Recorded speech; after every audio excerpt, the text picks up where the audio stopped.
Cerf. I'm Vice President and Chief Internet Evangelist at Google. I really appreciate an opportunity to talk to you about your interest in the Internet Governance Forum and Internet matters in general. By this time, many of you are making heavy use of applications on the Internet. Maybe some of you are contributing to the further spread of access to Internet and making it more available and more useful. And you will have figured out that there are a lot of things that are very powerful and useful about the Internet and its applications on the World Wide Web. But you've also figured out that there are hazards and risks associated with the online environment. This is a complex ecosystem and it needs work. We need a safer and more secure Internet for people to rely on. And that will fall to some of you to develop new technologies and to adopt new policies and to implement new facilities and new capabilities to create a safer environment for everyone. Some of that relates to strong authentication of identity, the use of two-factor authentication, the use of public key cryptography in order to maintain strong identification and also integrity of content so that people can't alter things and misrepresent things. But this is not just a technological challenge, it's also a political and regulatory challenge. What's happening today around the world is that governments are seeing the Internet as a potential threat in the following sense. For authoritarian governments, the threat might be disruption of the government by people who don't like the authority of that government. And so their response to this is to find a way to control who does what on the Internet, who says what, who is allowed to get access to what information. That's an understandable reaction, even if we don't necessarily agree with it. But there's the other side. In the more democratic governments, there's still a big concern over what's going on the Internet, what content is available, particularly as we worry about misinformation, disinformation, political disruption, polarization among the electorate, to say nothing of the general population. And so those governments are also worried about protecting not themselves so much, but the population from harm. This also induces a need for international cooperation for law enforcement, for example, because the harms that can be perpetrated through this online environment can occur across international boundaries. And that means that in order to identify and apprehend parties who are harming others through the Internet, we may need other governments to cooperate with each other in order to capture or identify and bring those harmful parties to justice. So this translates into more international agreements about cooperation in the law enforcement space. And more generally, even outside of laws, there is a need for norms of behavior to be widely adopted. One of the Global Council for the Stability of Cyberspace has generated something like a dozen or more recommended norms. The first one of which had to do with protecting the core infrastructure of the Internet from deliberate attack. That's the routers and the domain name system and the root servers and the other parts of the BGP routing system are all essential components of the way the Internet operates. And those are considered to be, it's considered that they should be protected against deliberate attack. And so that's an example of a norm that could be adopted, and at some point, some of those norms could turn into real treaty agreements that are enforceable. But even if they're not enforceable, it's still a good idea to surface those kinds of ideas and to advocate for their adoption. And so I would urge all of you to think in this broad context about making the Internet safer and more secure for everyone, so as to allow ourselves to build more applications that we can rely on that improve our daily lives. One last point to be made about all of this technology is that it is technology, and technology is never perfect, nor is it necessarily always reliable. So I've come away with a certain amount of concern over the smartphone as remarkable an instrument as it is, and it's turning into something you can use for medical evaluations and detecting of medical conditions. You can use it for streaming audio and video for conferencing, like we would be doing now if I were there live with you. So all those applications are there. But when it doesn't work for some reason, like the battery's dead or internet access isn't available, either Wi-Fi doesn't work or 4G or 5G isn't available, then suddenly a whole lot of things don't happen because the device isn't workable. And you end up with a kind of a cascade effect when because of this not working, then that doesn't work. And because that doesn't work, something else doesn't work. So we should be very concerned about the reliability of these systems and also the ability to do something else as backup in case the system doesn't work. So those of you who are responsible for designing products that are programmable and use networks and so on should think how to make them more resilient in the face of possible failures. That even goes so far as to have two-factor authentication with backup passwords that you can use if the two-factor system isn't working. So I will leave it to you to fashion your own future and fashion your own response to these challenges, because you will inherit them, like it or not. People like me will eventually go on to our whatever reward we've earned, and you will be responsible for making the internet better. I'm sure that many of you will rise to that challenge. So I'm sorry I can't be there in person to greet you and have this conversation, but perhaps we'll cross paths on the net.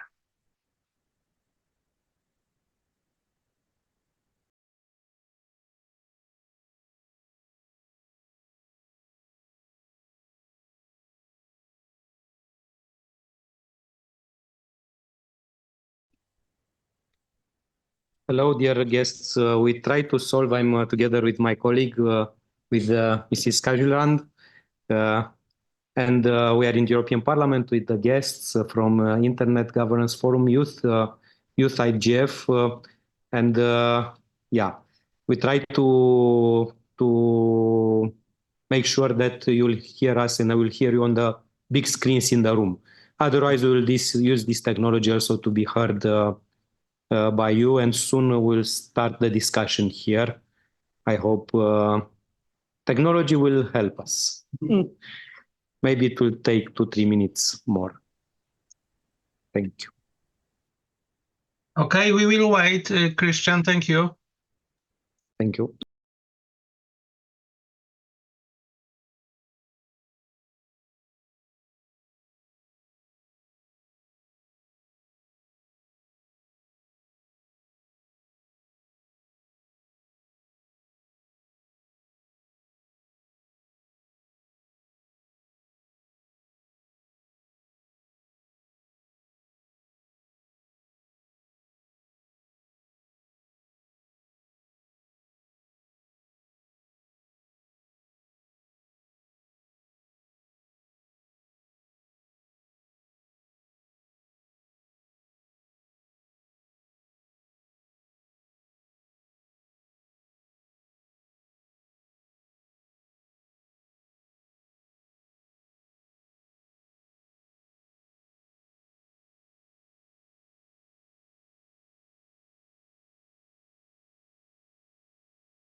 Want to speak over? I propose to start in this way. I think soon we'll have also on the big screens and we'll hear you on the big screens because when you intervene, it will be easier than to look to the computer. One screen is working. Yeah, but it's only internal now. So I propose you to start as, of course, we have many participants. I'm sure that interesting interventions will be heard. And Mrs. Kaljuland will need to leave. Marina will need to leave for other commitments soon. I'm also available until 1:30. So I'd like to thank Julia for having this initiative. Thank you for being with us here in Brussels, in the European Parliament. Happy to host you. And also on all of you that are online, big thanks for your time and your involvement. I will say just a few words at the beginning, and then I will invite Marina to take the floor. Of course, the work of IGF is extremely important. The main purpose is to bring people together from all stakeholder groups to engage as equals in a dialogue on public policy issues related to the internet and its governance.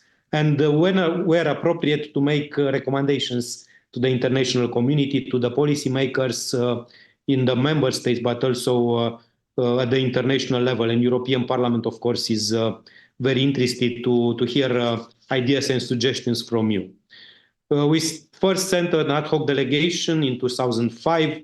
Then European Parliament was represented every annual meeting of the EGF, and our ad hoc delegations have played an active role in the promotion of European value, in engaging in bilateral meetings with other national parliaments, or like in last time with the African parliaments, United States. In Kyoto, we've met the Japan parliamentary and governmental delegation, but to engage the latter also with industry, with NGOs, very important. And Youth IGF was also a very interesting meeting in Kyoto. We really believe that we need to strengthen the role of IGF, the multi-stakeholder approach, and we'd like to see European Parliament, European Commission, national parliaments in the EU more involved in this.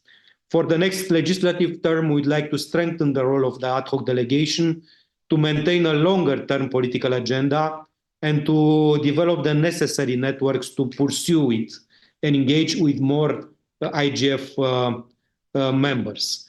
That's why the dialogue with you is relevant. I'm sure that you are looking and following even closer than us. We need to work and look on many other aspects, but you are, I'm sure, passionate about internet, about the governance of internet, and the related issue like artificial intelligence, like, of course, cybersecurity, extremely important for you.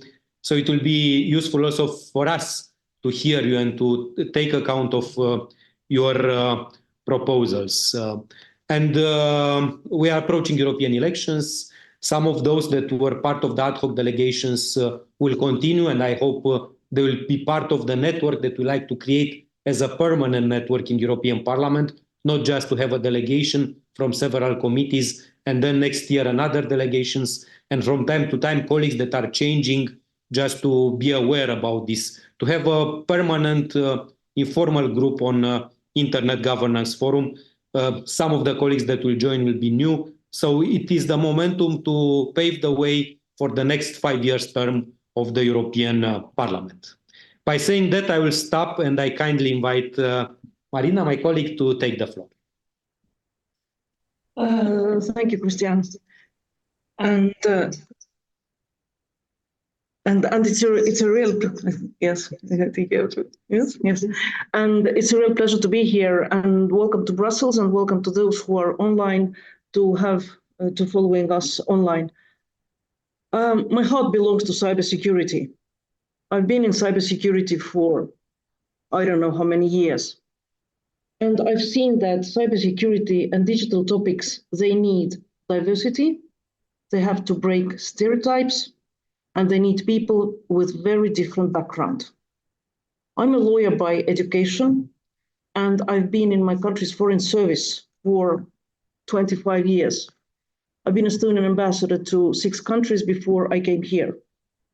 In 2007, I was Estonian ambassador to Russia when my country fell under the cyber attacks.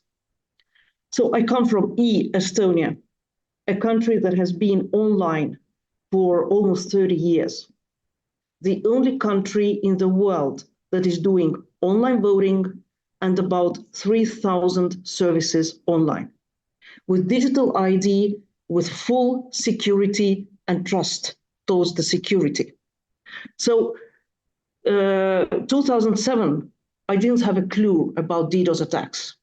As I said, I was an ambassador, I was a lawyer, I was doing my everyday stuff. And then the attacks against my country started. For some time, my country's main internet providers were cut off just for security reasons. And my embassy had to give out information about what's going on.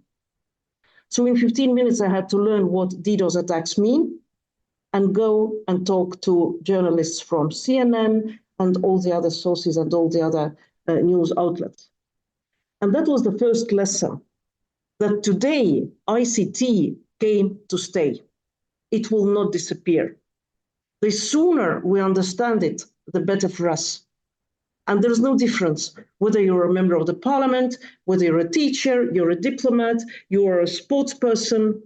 IGF digital services are there. ICT revolution is there. Second, as I said, breaking stereotypes.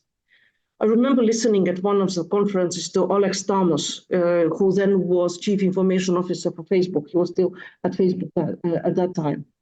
And he said that they changed their policy of human resources, hiring more people with different backgrounds.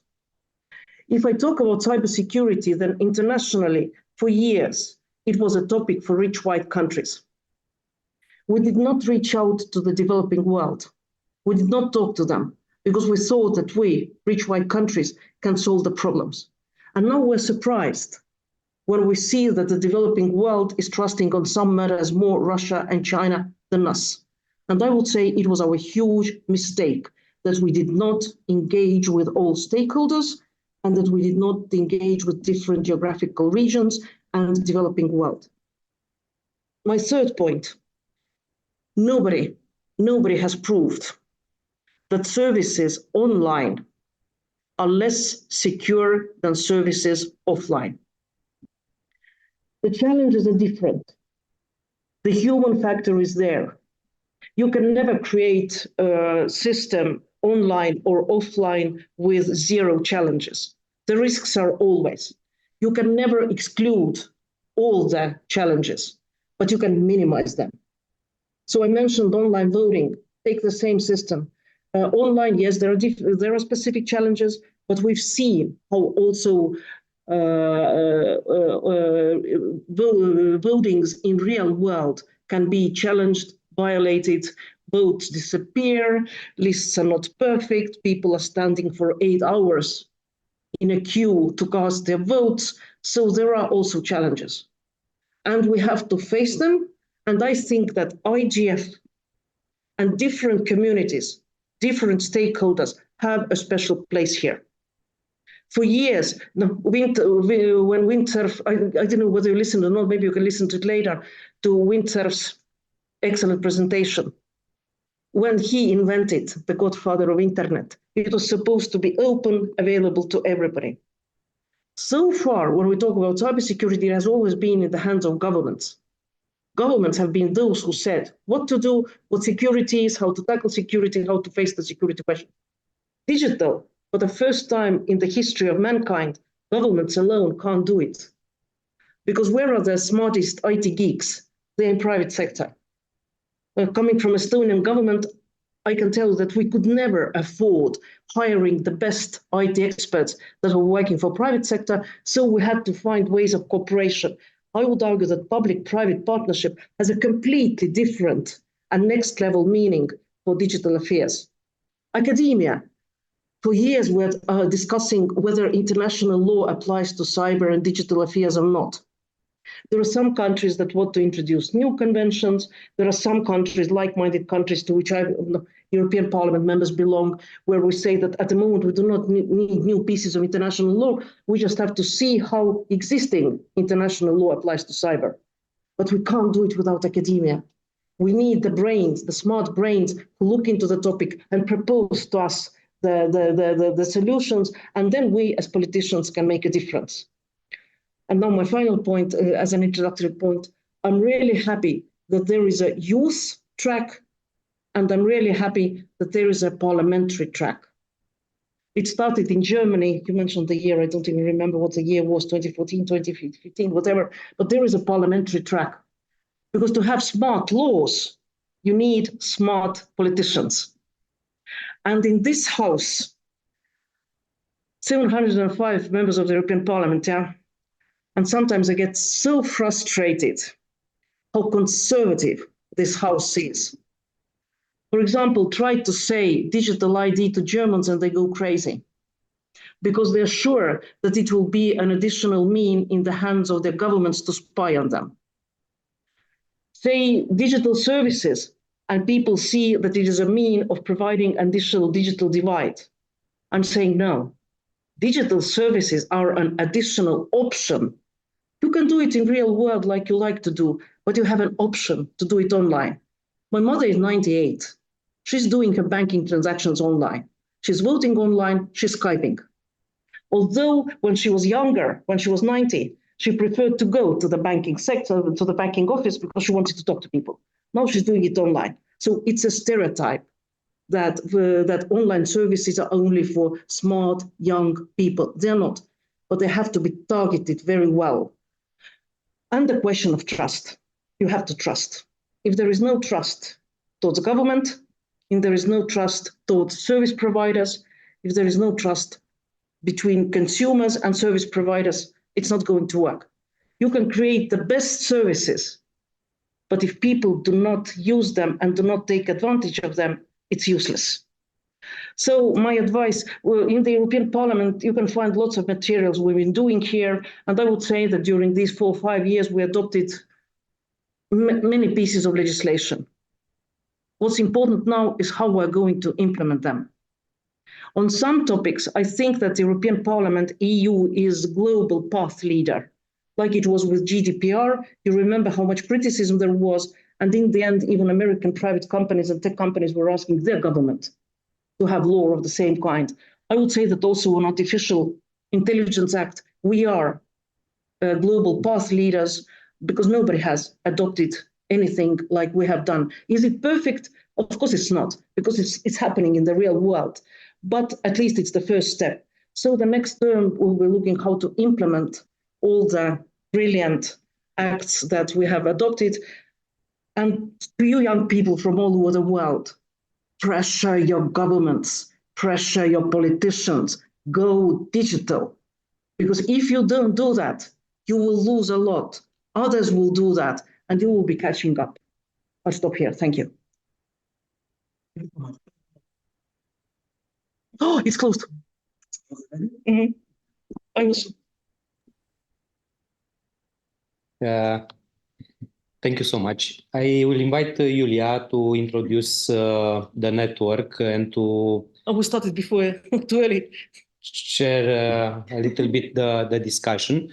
But please take note the fact that Marina will need to leave soon. So maybe before introducing and opening the discussion, if there is something very specific as a question after this inspiring introduction for Marina, that she could leave at some point, and then, of course, we'll continue as it is in our agenda. Julia, please, and thank you. Recording in progress.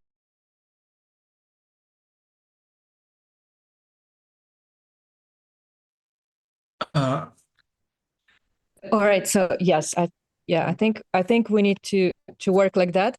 Apologies for yes. Yes. All right. Well, Mr. Bouchot is actually is excellent in technology. Thank you for that.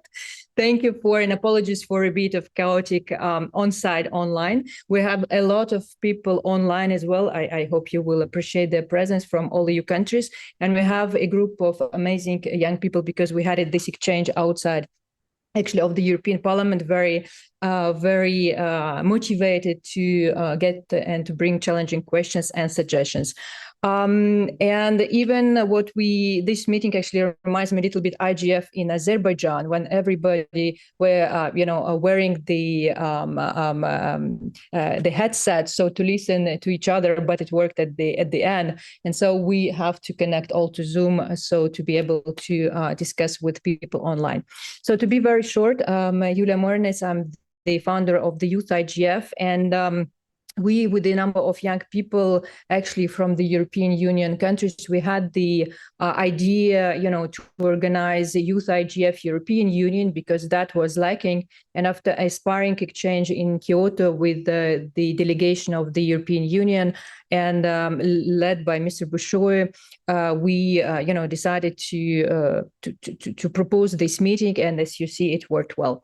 I don't want to be very long. I would like to start with the one quote, actually, from the chair of the IGF 2024. And she's saying, youth are key to shaping the future of the internet we want today. We cannot achieve our common goal without full engagement of youth in dialogue and decision-making around the better digital future. The chair of the IGF 2024 named Carol Roche, and she is from Bahamas. So that's the message she would like to bring to all of you present here or online.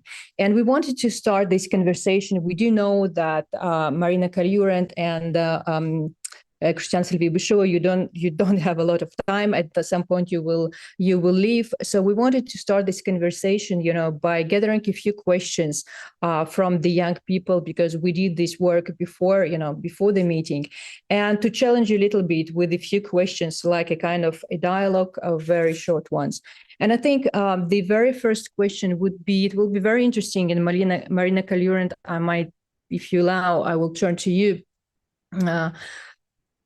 What do you see as the main achievements of this mandate in Europe? In the area of digital, we do know that we have now AI Act, we have DSA. We will go into detail afterwards a little bit with experts. We have DMA, other legislative documents. But from your point of view, what will you call as main achievements of this mandate? Yes, thank you. Yes, thank you. I think one of the mute. No, the volume of speakers is zero. Yes, I think one of the things is that digital is a priority for the Commission, for Council, for the European Parliament. And I think that we have adopted good laws, digital ID, digital services, Digital Markets Act, of course, AI. So I can continue counting. One of the first documents I was working on when I arrived, it is my first term here in the European Parliament, was the online terrorism, fight against online terrorism. So there are also some small pieces. And the last document I was working on was cross-border online services for criminal proceedings, so that, let's say, victims and witnesses do not have to travel to another country in the EU, but can give their statements or can be served online if they want. Again, an option if they want. If they want to be present in person, of course, that's their right to be present in person. So I think there are lots of laws, but as I said, sometimes it's even much more important to implement them. And I'm a social democrat, yeah? So I would also say that for me, maybe what is important is the socio-economic aspect of digital. We have platform workers, something that we did not have some 30 years ago. And unfortunately, the platform workers are not always treated with the same social benefits as ordinary workers. For example, we have to regulate online working. We have to regulate the right to disconnect.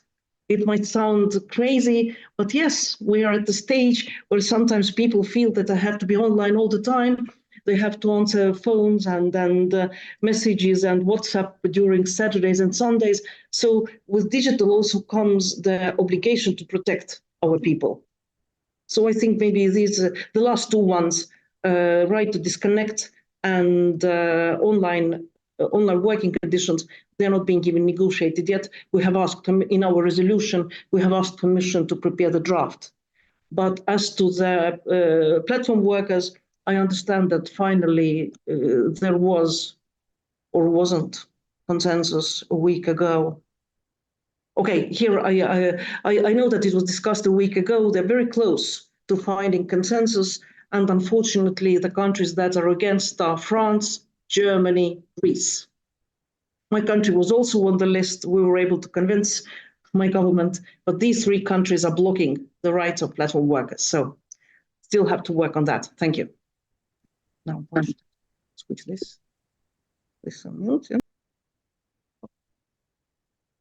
Mr. Busho, we do have a question for you as well, but if you would like to react on that as well, or I go with my question. I do both. All right.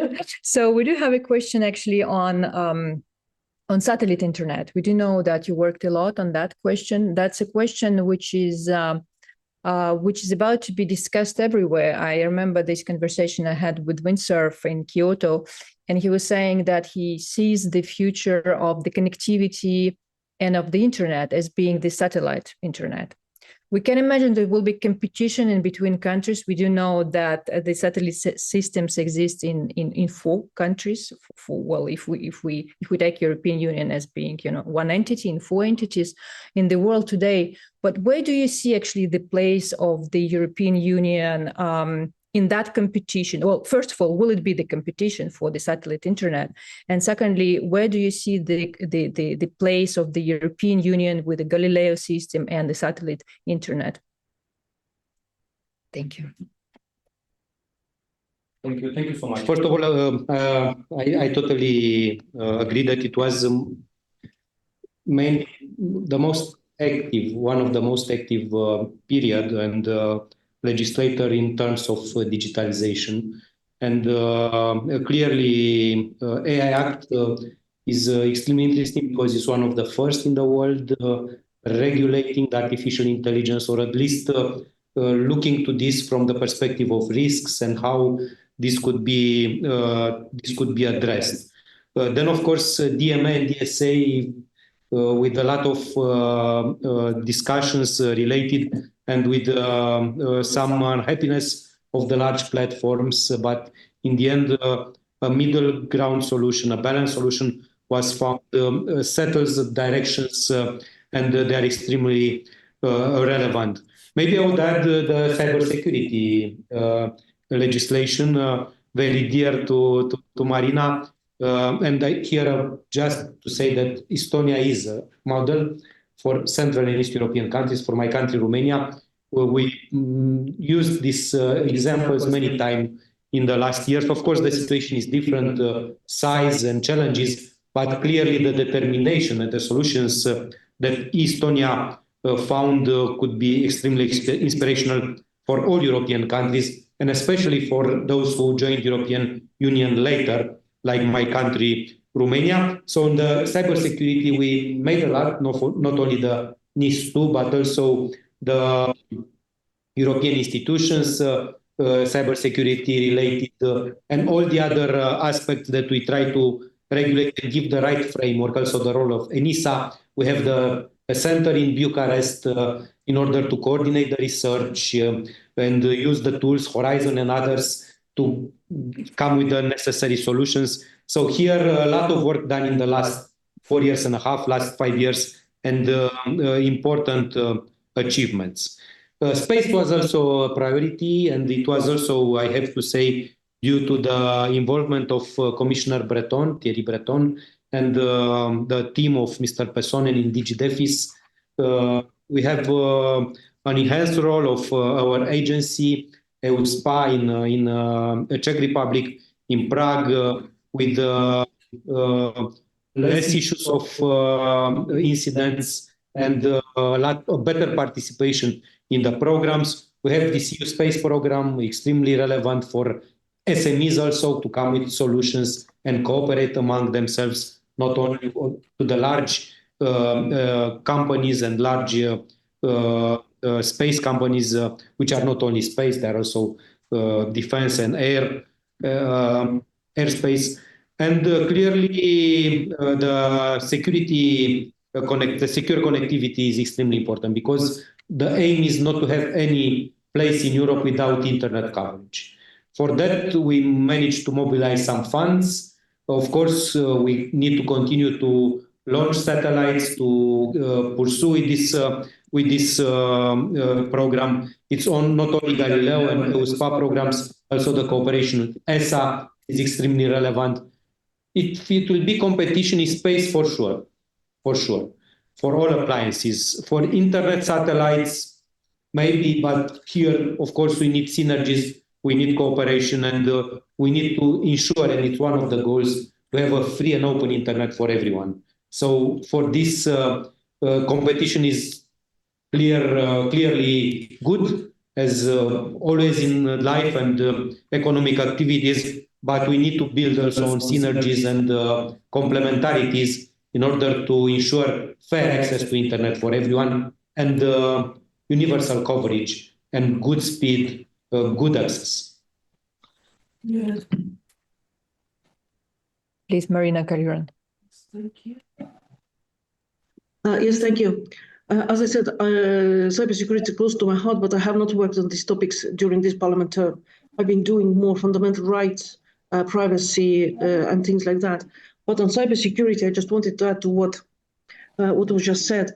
Yes, the internet has to be open, safe, secure, accessible, affordable. No question about that. It has to be. But cybersecurity has also become a question of ideological division. So the same ideological division we see in the United Nations, for example, is also reflected in cybersecurity.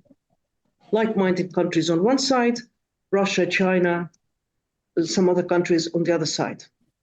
And I would say that each and every institution has its role.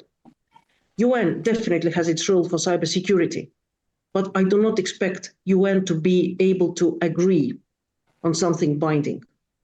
UN's role in cybersecurity today is more awareness raising, educational, bringing different stakeholders together, providing platform for cybersecurity discussions like the open-ended working group or GGs that have taken place. But if we want to see results on cybersecurity, they have to be done within like-minded groups. So here I see that regional cooperation, EU, NATO, can make a difference. And I'm really proud and happy to find that we are starting taking attribution seriously. Because for years, attribution was somewhere out there, but we were not attributing. We were not bringing those who were responsible to bringing to where do we bring them? Accountability.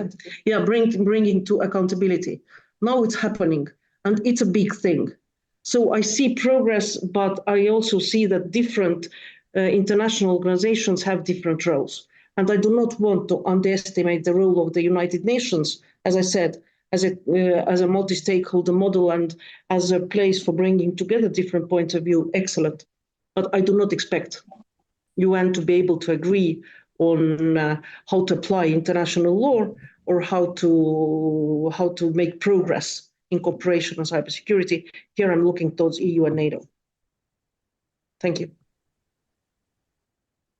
Marina Kalyurand, Cristian Bușoi, thank you for these introductory words. I can imagine, Marina Kalyurand, you were referring to the UN convention that is about to be discussed actually at the UN, right? And the Budapest Convention of the Council of Europe that we have already in place in a number of European countries. maybe you would like, yes, to say a few words on that. Yeah. Yes, the Budapest Convention and cybercrime is one thing, but for years we've been fighting draft convention, the so-called Code of Conduct, where Russia and China has proposed documents and drafts that might have some elements of international law, but have many elements that have nothing to do with the international law and are promoting their approach of controlled internet or fragmented internet and so on. So there are different conventions that are being proposed and worked on. But at the moment, yes, I think that cybercrime is one of the most important ones. And I really do hope that the developing world and global south will support the approach of like-minded countries. Thank you. And yes, once again, thank you. I'm sorry to leave, but you're in the capable hands. And thank you for having me. Thank you, and all the best. Thank you so much, Marina Kalurand. Well, do you guys have a very quick question? The time Marina Kalurand is working or not? But we don't have time anymore. Would you ask? Sorry, guys. No. So you got the chance to ask, but the next time. Next time. Online, yeah? Yeah, we thank thank you, Marina Kalurand, for joining us. Well, we do have, actually, we're supposed to have other members of the European Parliament. We do have a message from Mia Petra Kumpula-Natri. We do have, but we still have Christian Silviu Bușoiu with us. So I think that's a great moment, actually, to give the floor to you guys, even if we had the last question to the MEPs, but still it's better maybe to go and to see if you have questions or suggestions here in the room. The time we still have Christian Silviu Bușoiu with us. Or maybe we have questions online. I know we have Bernardo from Portugal. He's one of the co-founders of the Youth IGF EU, European Union. So maybe Bernardo would like to ask a question, or maybe afterwards you would like us to take a floor. Bernardo, are you with us? Yes. Hello, good morning. I'm Bernardo. I'm from Portugal. I'm currently a researcher, and I'm working on cybersecurity. And teaching as well cybersecurity on university here at Portugal. And I would like to leave a question, two questions on something that has recently happened, both in terms of the EU AI Act. EU has, I know it's working on its AI Act, and my question is about how are we legislating in EU in terms of how AI affects work, especially creative work, and how, in terms of intellectual rights and creative work property? And in terms of how, with the advancements that we have seen lately, how can we work towards ensuring that, for example, AI-generated content can be easily identified as such? Because we know currently it's very hard to identify AI-generated text, for example, and I believe that soon AI-generated audio and video will be incredibly hard to detect as well. And my question is how we can perhaps implement some mechanisms such as the digital signature, for example, to ensure that any content that is generated and is placed online, it can be backtraced to whoever has created it, be it a human or not. The second question is actually in terms of a recent decision from the EU Court of Human Rights in terms of end-to-end decryption, that it has ruled that creating backdoors on encryption can be considered against our rights. And as such, this brings a blow against some legislation that has been simmering around also in the EU in terms of creating encryption backdoors, usually under the premise of investigating terrorism, child abuse cases, etc. But how can we perhaps think on, because these topics are very easy to speak against end-to-end encryption on these terms, how can we perhaps develop so that on the one hand, we can aid criminal investigation, because of course that cannot be stopped due to encryption, but on the other hand, how we ensure still our privacy and our freedom of speech, because creating encryption backdoors will always bring us to this point, so that our privacy rights might be violated as such, and our freedom of speech might also be threatened as such. Thank you. Thank you, Bernardo. I think that's a lot of questions. I hope we all took a note. I was mostly switching with technology, but Christian Bușoiu. Yes. Thank you so much. Maybe it will be interesting to have also ideas and statements because it's not the purpose of the event will not be necessary to have a Q&A with me and Marina, but also to take from you what are your expectations, what you think it would be good as taking on board your ideas will be really helpful for us. And of course, maybe we'll have also at the end a small resume of the meeting to disseminate at least to the colleagues that are part of the IGF, maybe that will be, that are part of the IGF or the IGF network, those who participated to the forums, to the meetings, global meetings, or those who are interested. And I see also a few questions also on the chat on Europe sovereignty, which is clearly very difficult to achieve, and the question itself also express the difficulty because the competition is with American and more China giants, and it is not easy for Europe to build this kind of large companies and platforms in order to remain competitive. It is, of course, it should be a goal. On the other hand, we need to work and to use what is already existing with more openness to United States platform because it's our strategic ally. We share the same values, the same democratic values, human rights principles, with more cautious on the others where the competition is clearly more difficult and sometimes the values are not the same. You know about the Great Firewall in China. It was discussed also many times, the censure, also using the digital tools in order to control the society and the citizens. And here we need to remain cautious on 5G technologies and so on. So to have sovereignty over digital technologies is not easy, but to be more competitive here, this is the question of Noemi, to be more competitive here, to build some rules that all these platforms should obey, should follow if they want to be on the European markets, and also to build partnerships with trusty and same value partners is something that we need to continue to build. On the EU AI Act, of course, I don't have the answer how we can identify the generative AI. What are the best tools if the digital signature is one of these?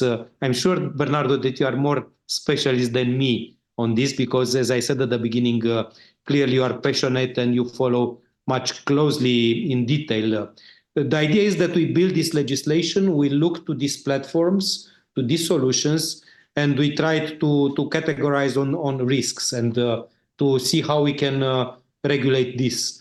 Then, of course, the European Commission should come with some secondary legislation, what we are calling delegated acts, implementing acts, also sometimes with guidelines, with policy papers in order to implement this and to really make this legislation works, because otherwise it will be just a general principle and will not be workable.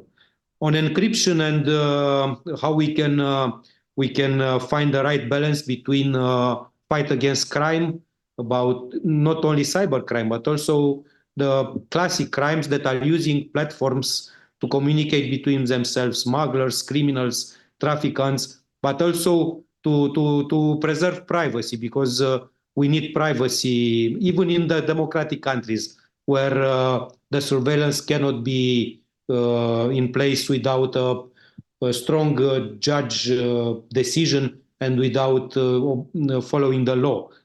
Even here we need privacy. Of course, when you talk about citizens from other countries, their privacy is even more valuable because their governments in Russia, in China, in some countries in the Middle East and other countries, clearly there the privacy is a big issue. Where we find the balance is not easy, but I'm more on the privacy side, and I really believe that we should not jeopardize this using the reason of making a criminal's life more difficult. We have tools to follow them. We have tools to stop them. Sometimes these tools, digital tools, could be used, also following the law, but clearly we cannot give up to privacy just for these reasons. Thank you so much, Christian. We will not maybe indeed bring you all that questions one each after the another one, but that means people and young people they have a lot of questions they want to hear from you, but also obviously from other MEPs. Would you like to take a floor and actually make a statement, or just say what you think about AI? Because we wrote a lot of comments and a lot of suggestions actually when we were receiving the registration forms. So I turn to you here in the room. That will be also nice for other colleagues, online, to see that you exist, that you are here in the room. Now, I don't know to speak how. Maybe you just came here and you just sit here and you take floor from here. So that's all technical organization works as far as you don't have all laptops.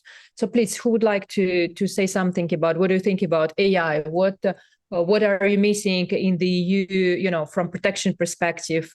What do you think works perfectly? So please take the floor before we go with the program we have in place. And I do see that we have questions coming in our chat, but that's a good sign. Please. Who would like to be the first? Take the floor. If you can come. No. If he opens the microphone and you leave your microphone, so we can hear. I think they. But they can't hear. But they can't see. But okay, that's good. Yeah. All right. There we are. All right. So go on. On this part, I also put my laptop just. We play a technology. Yes. Well. I think it's quite funny that we're having so many technology challenges at this point.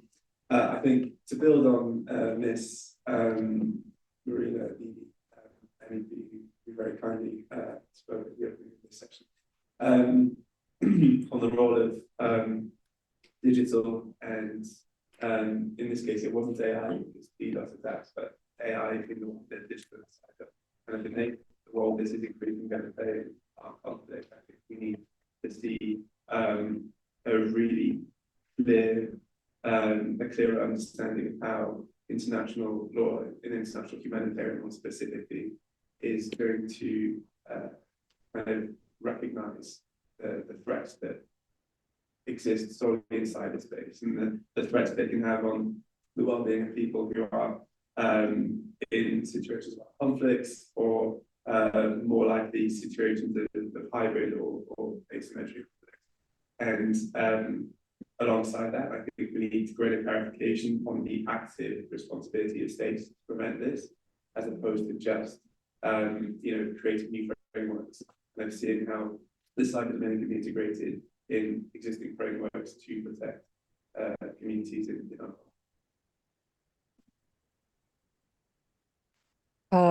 I hope people online were able to hear you. They were just, making a great note. If you can please introduce yourself clearly.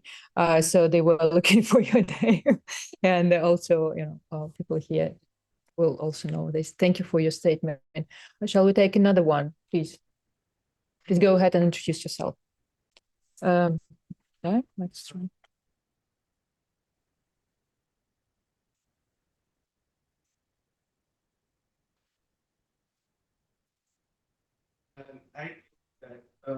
Can I say some brand, like some company? Yeah.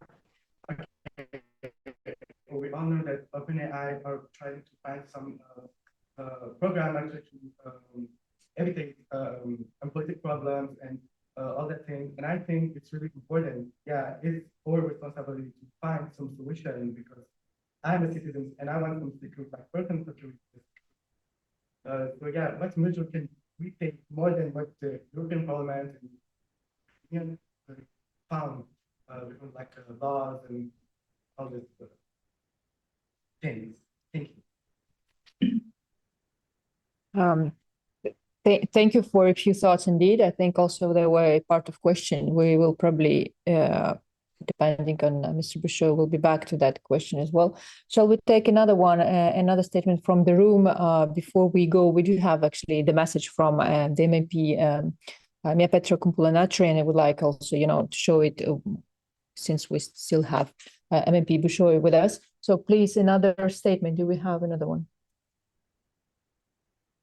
Go ahead. Yes. My name is Petra. What I do at the end time is it's a thing that we created as a response to me, I'm a student, many people, at least in this house, and we have realized through our studies, me and my team, that cybersecurity and in the wider sense, technology isn't really a topic in social science. What we're trying to do is advocate for cybersecurity in social sciences. Now, what we've realized in this town is activism. People like to talk. I can come perfectly. It's no problem. I can raise my voice. But then I would like to come back to what Marina said in the beginning. The United Nations can raise awareness. I can raise awareness of this project. If something needs to happen, that needs to happen within NATO, that needs to happen within the European Union. So what we would love to see for a new mandate is, for example, a working group on security education.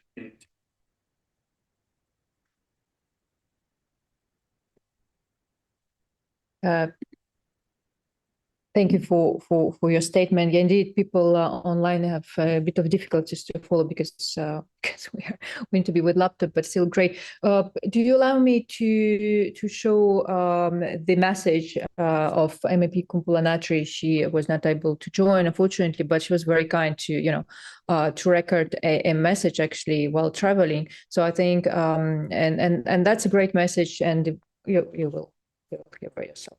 All right, let me do a few challenging technical elements right here, and hopefully all will work. Okay. Hello, Youth IGF. I'm very happy you are gathering in Brussels in the European Parliament. My name is Mia Petra Kumpula-Natri. I'm a member of the European Parliament from Finland. I'm traveling now in the city that I do, and I use internet all the time. Mobile technology and roaming-free Europe has done it easy for Europeans. And also I noticed that I'm sharing my life inside internet, outside internet, and there's no limit. And that's why we, as the European Union, want to work for internet to be open, reliable, interoperable, global, and secure for everyone. European Union have done a declaration of the internet so that no one should be left behind, and it's based on our values. Actually, universal human rights values should be respected in the internet everywhere, and that is about future of internet too. There is a call by European Union and many other countries that to have a common declaration on the future of internet. And it is the universal values, because humans need some rules to live together peacefully, and that's also should happen in online world. That's why I call you youth be active there, because you have want to be redigitized, and then you don't think that my life in the internet, my life offline, online, offline, it's mixed. Also, rules need in the internet side. I think that future of internet governance needs to be based on the multi-stakeholder. aspects as it has functioned well for 30 plus years. But new challenges will come as new technological solutions and innovations will occur. Let's name like a metaverse, where I go when I go to metaverse, who sets the standard? Is it open, reliable, secure, global? Do we have the standards? And so on. But also AI-driven innovations and possibilities and quantum inscription and so on. There is lots to do together globally. But in the end, I want to emphasize that European Union has been quite brave on this mandate to do legislative work to secure also values in internet. It is not okay to break someone else's human rights. It is not okay having the online violence against women. It is not okay that only some monopolistic companies can innovate and use for them advantages what the technology provides. So we need some rules, but the goal for the global internet is the same. So young people, I'm very happy and dedicated to help you wherever I can. And I'm happy that you are now having the meeting in Parliament, European Parliament, that wants to be the global driver for internet goals. I was just saying that the universal rights are very important and internet work. So have a good seminar, greetings from me, and let's keep in touch. So I hope everybody were able to follow the message of the member of the European Parliament, Mia Petra Kumpula-Natri. We would like I would like to be back to our moderator online, Levi, who will be following on the moderation until the end. We probably will also follow what's going on online, but also, try to work on a number of messages. You will try to work that afterwards, as the MEP Christian Bouchot just suggested, right? So we can distribute them. We know that you also need to leave, Christian Bouchot. Would you like to add something and to react to the message of your colleague Kumpula-Natri? I'm totally in line with Mia Petra, with Mrs. Kumpula-Natri. First, that European Parliament would like to be a global driver to promote a safe, secure, open internet, the multi-stakeholder approach that worked in the last 30 years, as Mia Petra said, is clearly an open mind to be better. My microphone, I was opening to be I think it's good. It's going good online. They don't say something. Okay. Then the multi-stakeholder approach, we are extremely committed to continue to support this. We have challenges, some of them, of course, on the internet itself. This is why we need the declaration. This is why we need to follow the principles that we already agreed to widen the access.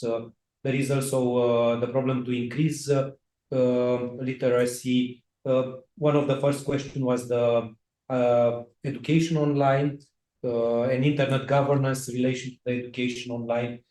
Clearly, to have access to internet is the precondition to have any online platform, and then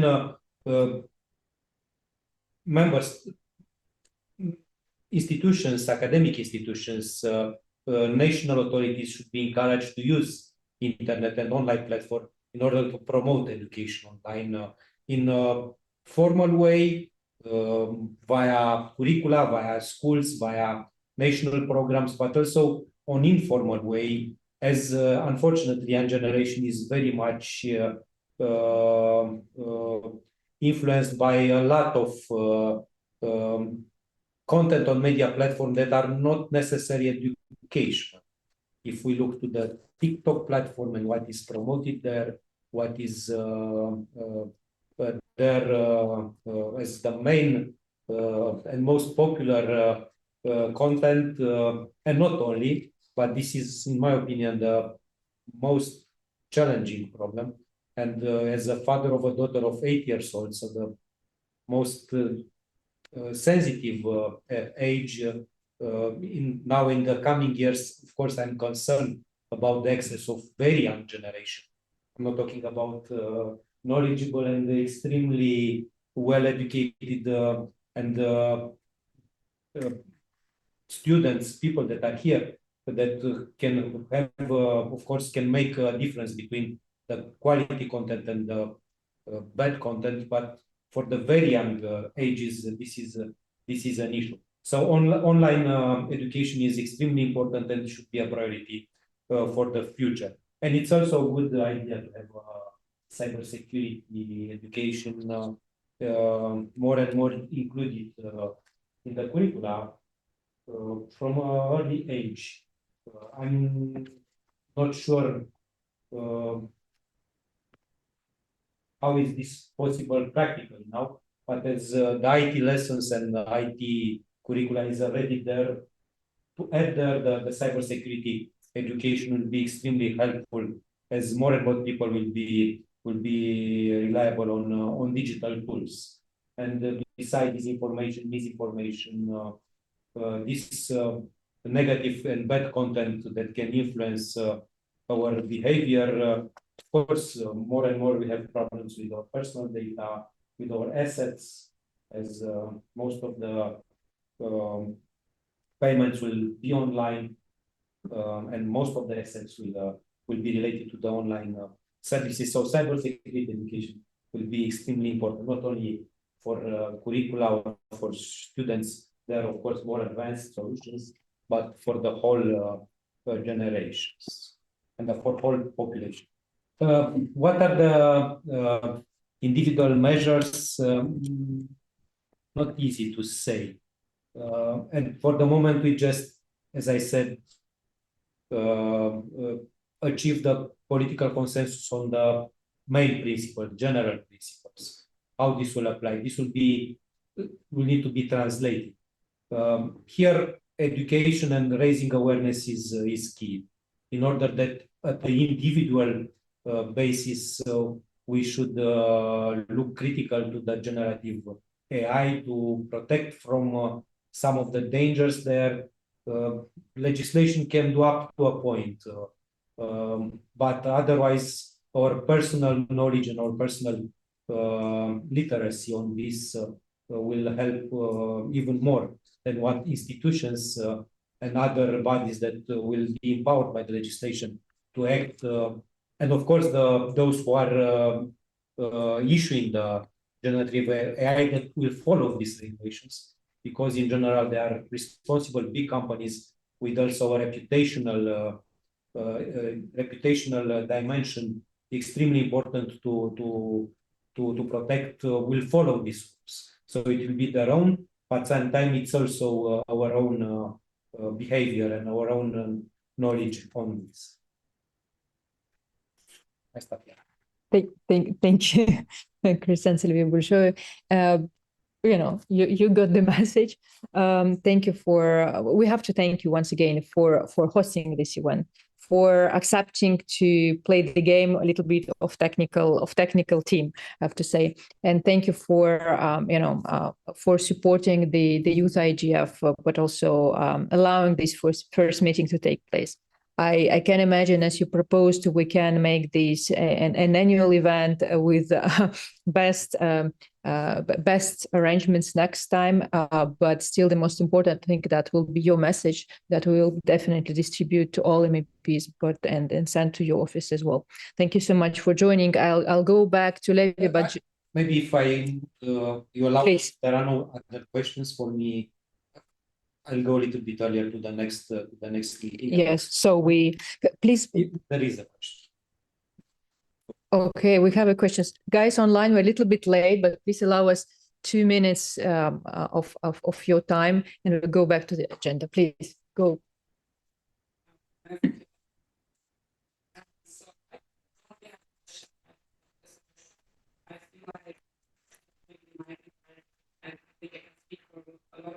People that our voices aren't always heard. So in matters like AI, cybersecurity, and so on, I think it's also important to have some sort of initiative where the youth can also like say their mind, say what they find important, maybe like a forum or like youth-led organization, or maybe collaborate with universities, so that also our voices can be heard and what we find important can also be implemented in future laws or in other way. Because I think the best way forward is like with Marina said, like by being inclusive with all different types of students, young people, young individuals working, because I think everyone has some sort of issue or concern regarding cybersecurity or AI, and I think the best way forward is so this is what everyone has to say. That makes sense. Thank you for that. Please.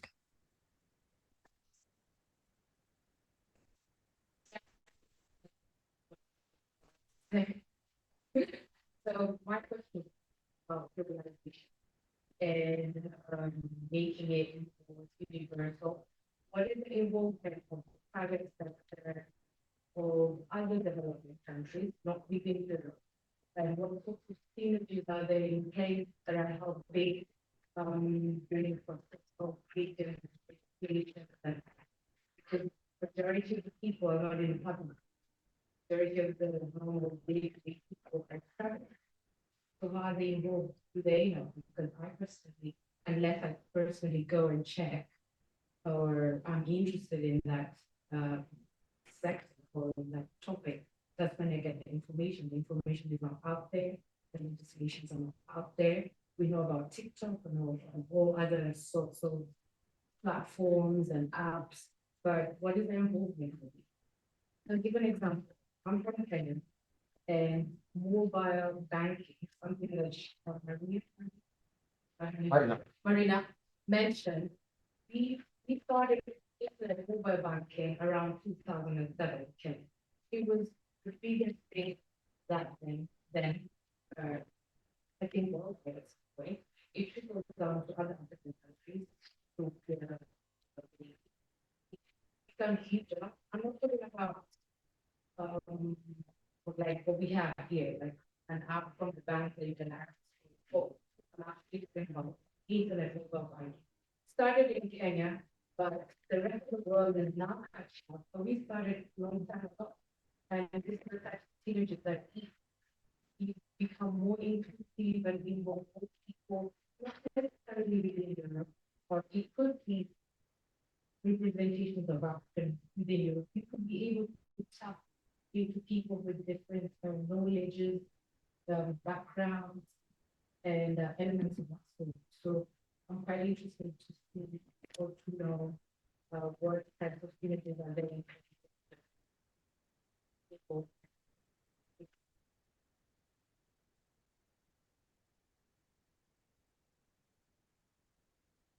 Give a short answer and final. If you can just be a little bit close to the mic because they don't hear us. Yes, I will Thank you be short, and better will be that I close. I open my microphone.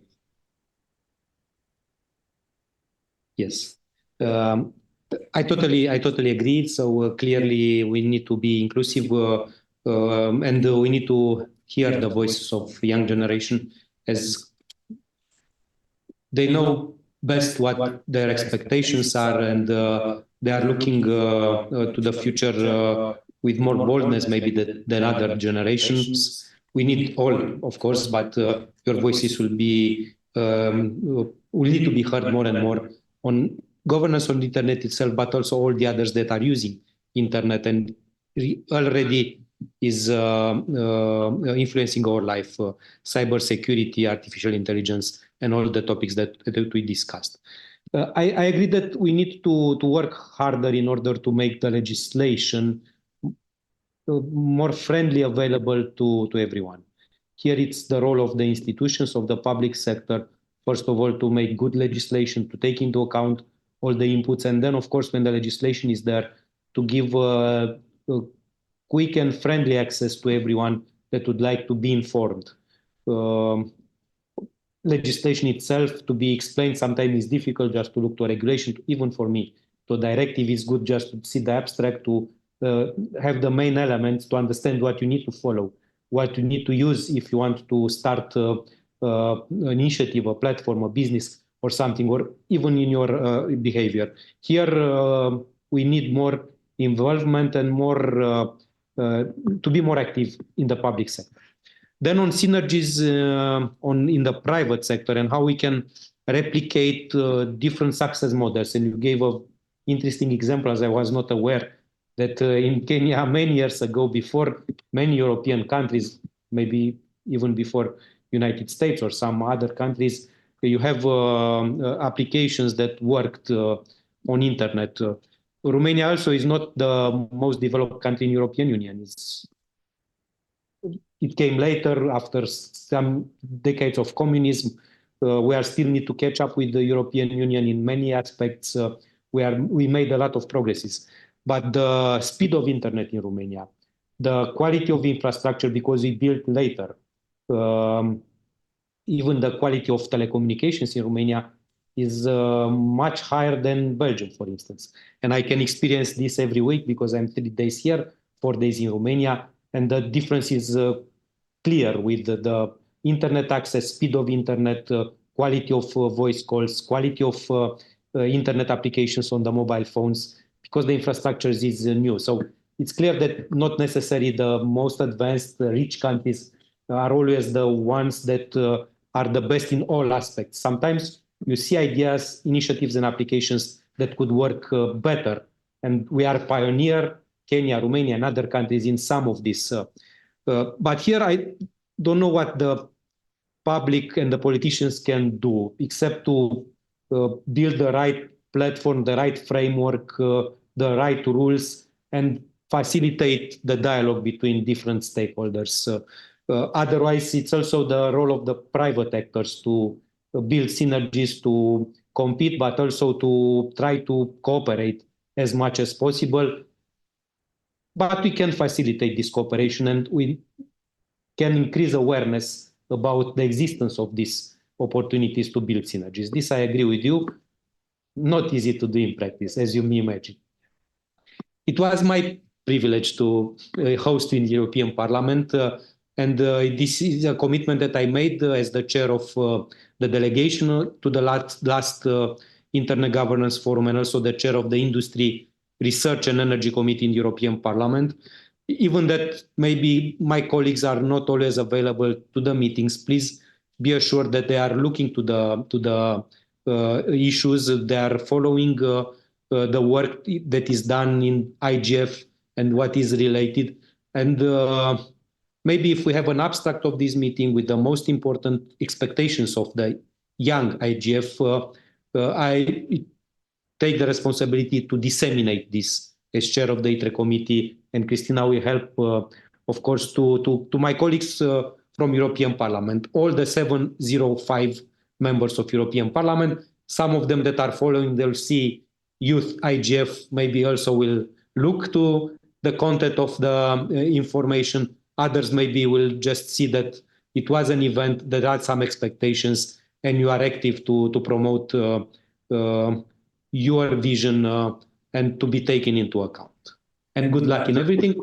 And you can, of course, continue the meeting. The facilities are at your disposal. I think we still have the room for 30 minutes.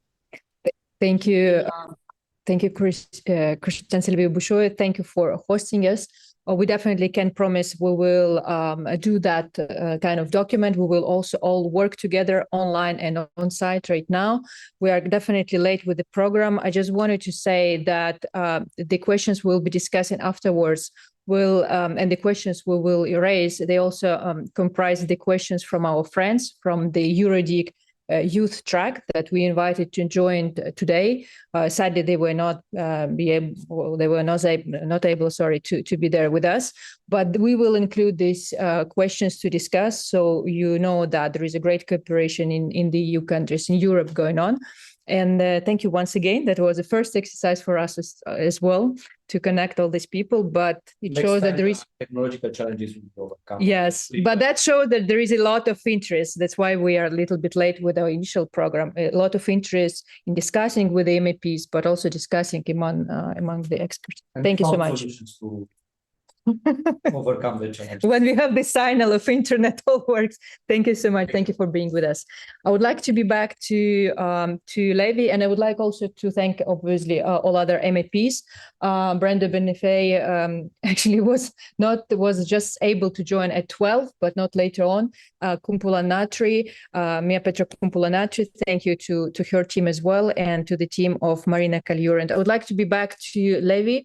Levi, you have the moderation. We are completely late, so we need to be efficient right now. Levi, in your hands. All right, thank you, Yulia. So I'll skip a part of getting feedback in the meantime, because I've heard from the conversations that we've had so far, there are more questions around engagement and continued interaction around having more people participate in the Youth IGF movement. And so what we'd like to do is just allow Yulia, Anja, to come through and just give us a brief regarding how then can we have more youth engagement in the IGF. We've had the conversations from the parliamentarians, and I think if I can quickly pick a quotation, a sneak peek of what Marina mentioned, that there is need for youth to actually engage more, apart from just putting pressure on government, but also the need to have more of these conversations. And so just to build up on how then do we have more youth get to be more active in the whole Youth IGF ecosystem, but as a whole into the Internet Governance Forum at the most. So at this point in time, allow me to invite Anja from the UN IGF to take us through just a brief about what the IGF is about, but mainly also focusing on how then do we see young people from the European countries begin to engage in supporting the future of the IGF. Anja, you're welcome. It's your floor. Thank you very much, Levi, and a warm already good afternoon from rainy Geneva today. It's a great pleasure to join you on this very important occasion. And at the beginning, I would like to thank you for organizing today and inviting the IGF Secretariat to participate in these important exchanges. Certainly, as many of the colleagues that spoke before me said, investment in youth is our investment in better sustainable future. And in digital realm, this very much applies. Digital technologies are moving forward at an unprecedented levels. Their impact on our lives is often much quicker than people can even think it through. And their governance is particularly challenging as we are dealing with a technology whose reach transcends traditional concepts of time, of borders, and even jurisdictions, and certainly whose functionality and potential can only be understood through a multidisciplinary lens. And in line with this very complex nature that we are dealing with respect to governance of the internet and related services and applications can only be developed through the same multi-stakeholder model. Because digital technology impact is still far more reaching than its governance, there are indeed communities that actively use the technology without any safeguards, including those who have experienced various harms online. And the IGF community is very much aware of these challenges, of this gap, especially that exists among countries. Through the power of a dialogue, of cooperation, we continuously and strongly advocate for the internet, indeed, as somebody mentioned before me, that is accessible, affordable, safe, secure, but also resilient, and as such sustainable for everyone everywhere. And this was one of the strongest messages that the community indeed sent from the recent annual IGF meeting that was hosted by the government of Japan in Kyoto. As we can all see, almost every new day brings a new internet governance-related challenge. And it is clear, one generation won't solve it all. The cross-generational approach to good internet governance long-term is critical. And this is precisely where we need to work now with the next generation of experts and leaders to equip them with skills and knowledge that are necessary for the human intelligence to be able to predict, react, and ensure safe and secure online environment, including of any current and new technological updates. To respond to your question, Levi, over 168 national, regional, and youth IGFs are our critical partners to ensure sustainability of the internet governance and, in that sense, inclusion of young people. The NRIs bring the multi-stakeholder inclusive and bottom-up model to people in various countries and regions, at the same time recognizing the importance of these processes to invest particularly in youth's capacity development. The European Union, as a long-standing supporter of the IGF, both substantively but also financially, is of course no exception to this. For years, the Union has been supporting the IGF-like processes in Europe, but also outside, for example, through strong investment in some forms of capacity development in Africa. Support, for example, to Eurodig as the IGF process in Europe that exists for years, or any other more than 28 countries outside and within the European Union in Europe that are running their national IGFs on this continent, are also very much important processes for inclusion also of young people, but also all other stakeholders. We are very pleased to see this youth-focused initiative and dialogue happening today. Particularly, it is encouraging to see the strong support the Union is giving to young people through its primary legislative authority, the European Parliament. And I will use this opportunity to thank the members of the European Parliament for supporting young people in internet governance, and not just on the occasion of today, but far beyond. You are active supporters, valuable contributors to the IGF's parliamentary track happening since 2019, traveling with all of us from the IGFs in Berlin, over Addis Ababa, Kyoto, and now heading to Riyadh. We are certainly eager to hear and learn from all of you today, and these exchanges will also be a valuable input to the IGF 2024 processes, including to its youth track, intersessional work, but also the annual meeting.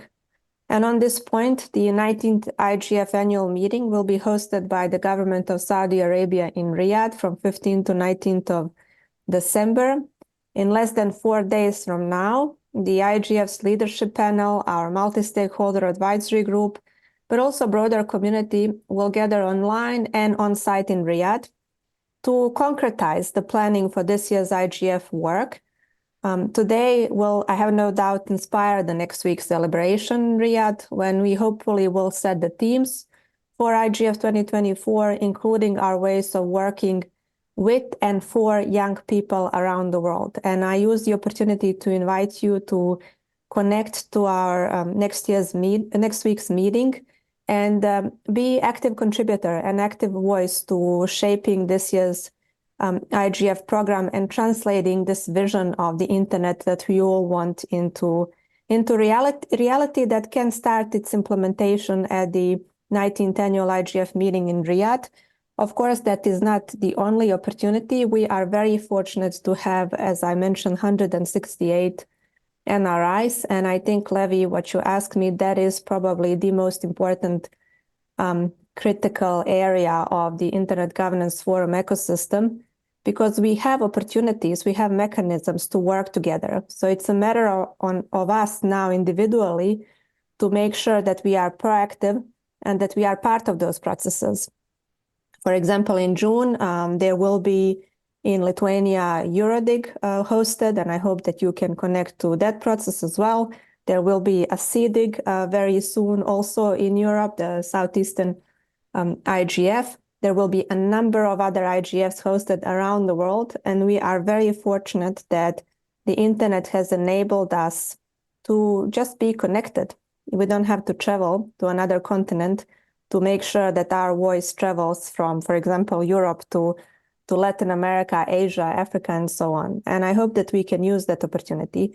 We are in the IGF within our youth track very fortunate to see really positive progress on the level of cooperation among young people, but also the level of cooperation between what we call the current generation of experts and leaders with the next generation of experts and leaders worldwide. And we are, of course, committed to continuing to advance the youth track at the IGF and holistically inclusion of young people in all processes related to the IGF, as only skilled and knowledgeable, experienced young people tomorrow, when they take positions of power, will be able to lead us toward a safer and better digital future.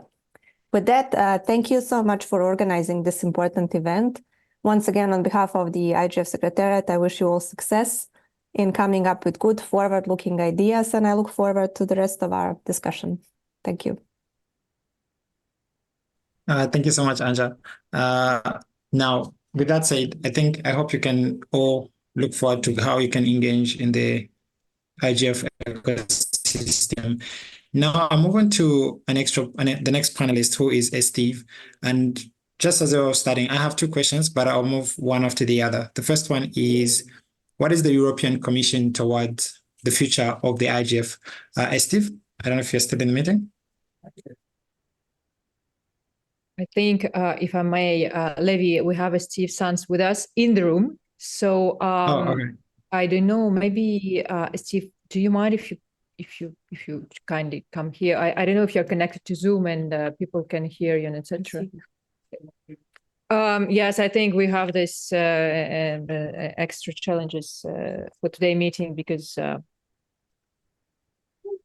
Steve is coming, so people, online can clearly hear Steve, and in the room actually can even see him in person. Yeah. So thank you so much. Thank you for your question. It's this way. Okay. Yeah.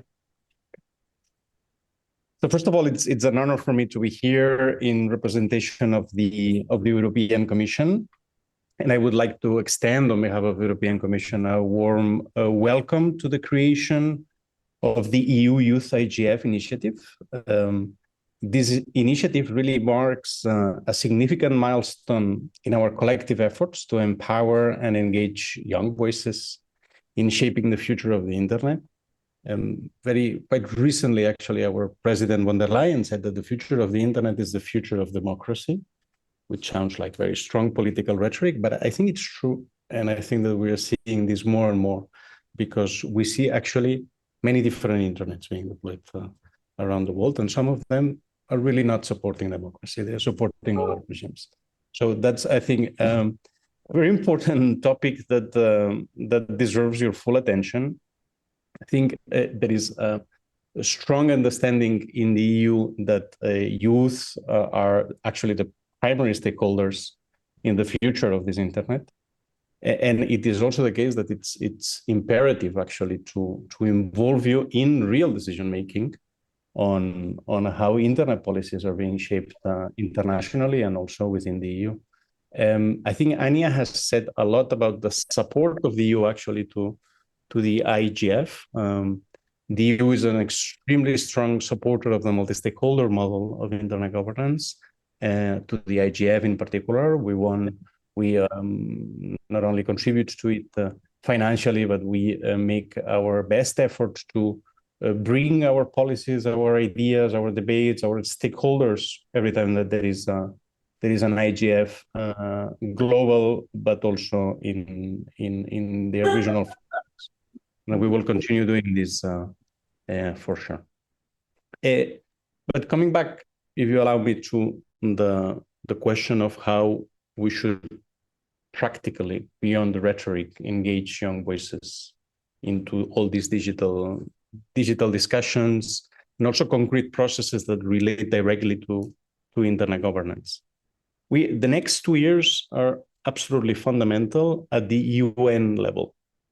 There's going to be a series of discussions and processes in the UN that actually reopen the discussion about the internet governance architecture, the architecture that we want to take these decisions around what the internet means and how the internet works.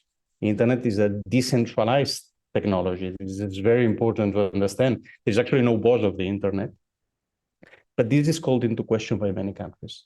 So it's this opening, whether we still want an open, decentralized internet or an internet that It's actually controlled by governments that will be discussed in the next 2 years.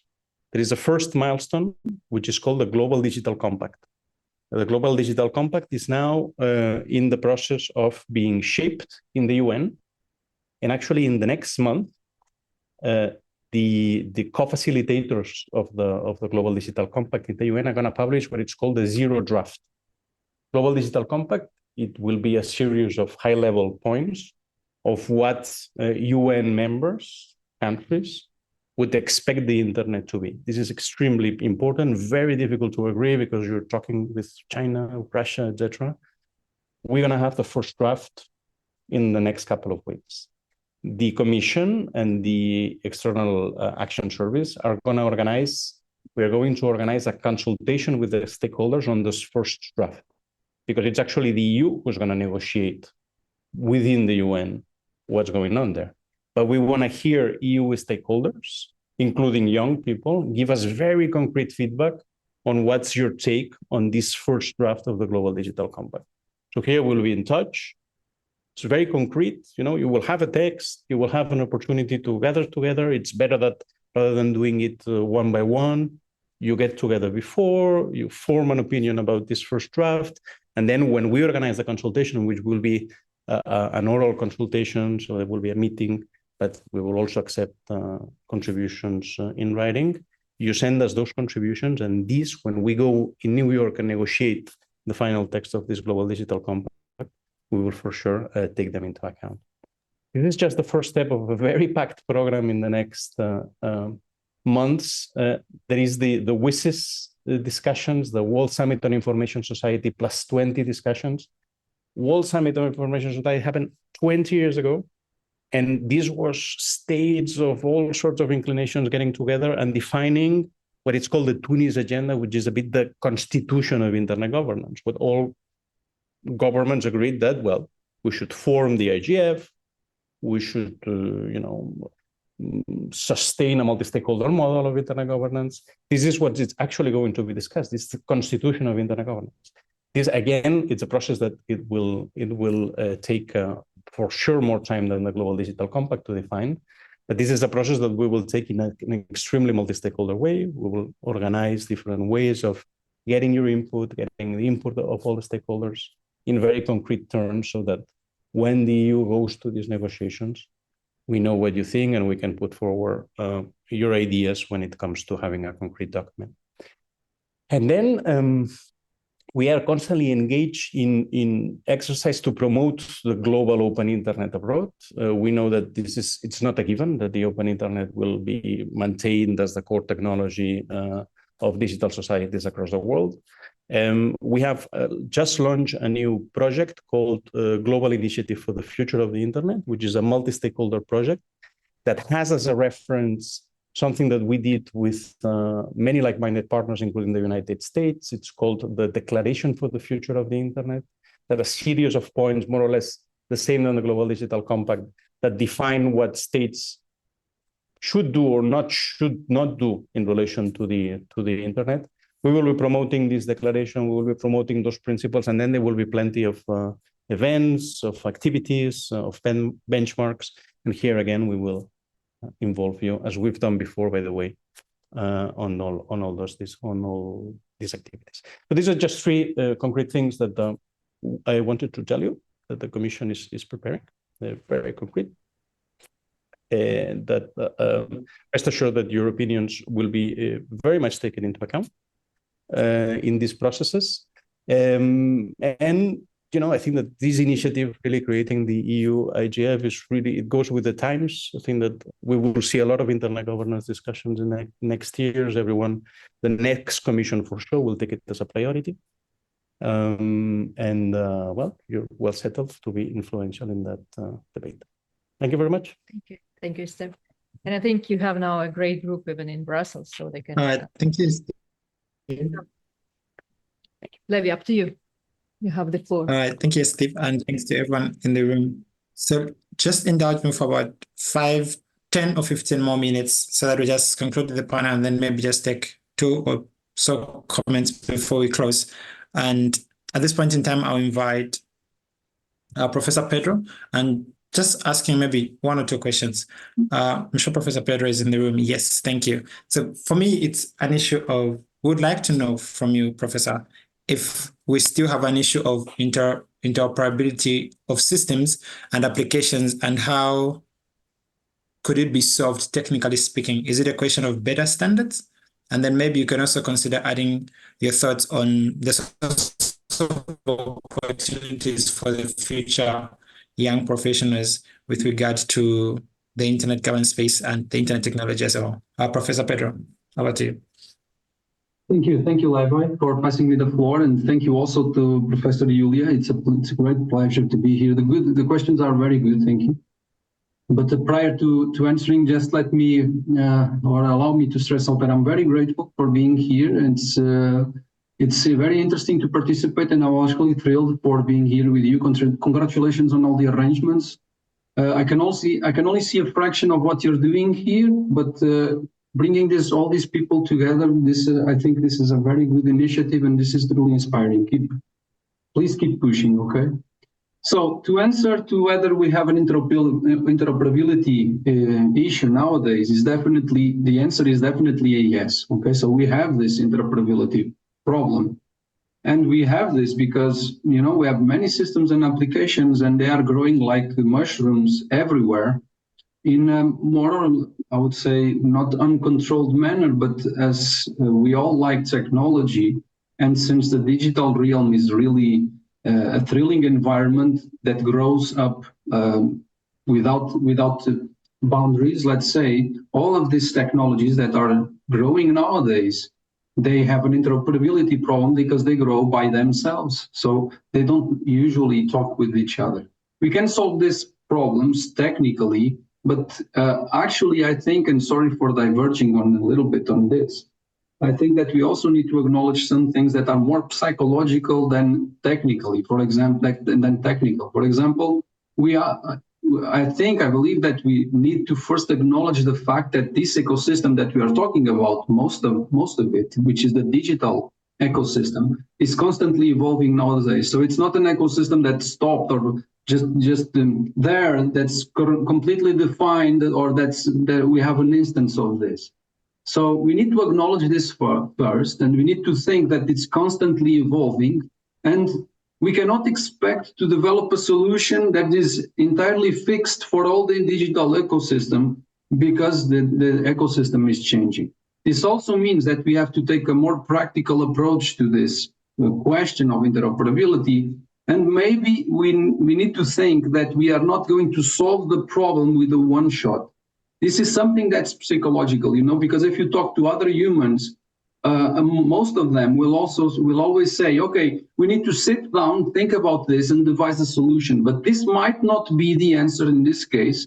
We might not be able to sit down and say the solution is this and full stop. We need to start developing the solution, experimenting, and keep moving until the entire problem of interoperability is solved, like many other problems that we face nowadays. I would say that technically speaking, we already have the technologies and all the theory behind to do this, which is amazing. We have actually the technology to do great things, but we are not doing it for some reasons, okay?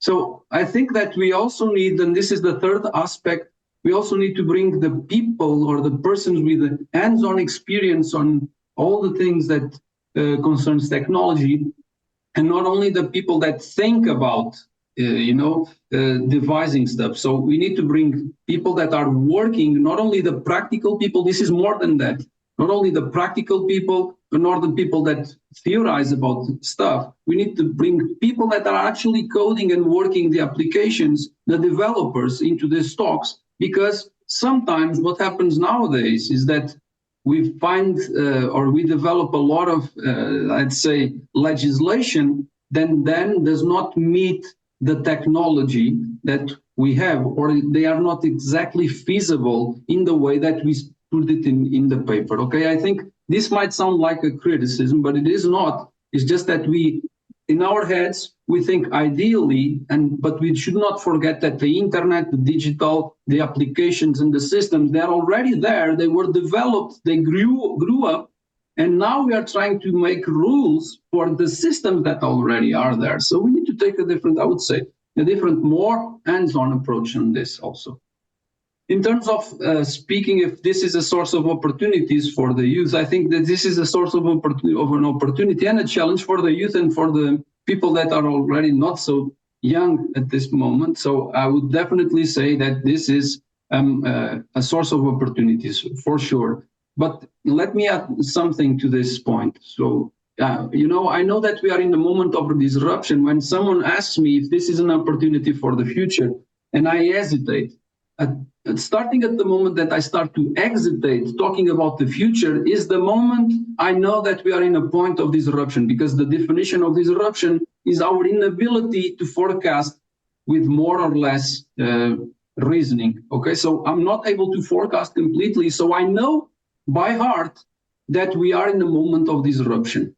But in this case, I'm completely sure that interoperability will be something that we need to address in the future, because let's face it, artificial intelligence systems, the number of applications, the number of systems will keep growing in the near future. And these systems, in order to be fully useful for humans, they will need to talk with each other and with humans. Okay, so these systems will need to be interoperable with each other and with us. Actually, this interoperability will go further, I would say, than machine to machine. So for me, it is clear, among all the, the fog surrounding, it is clear that we need to focus also on interoperability.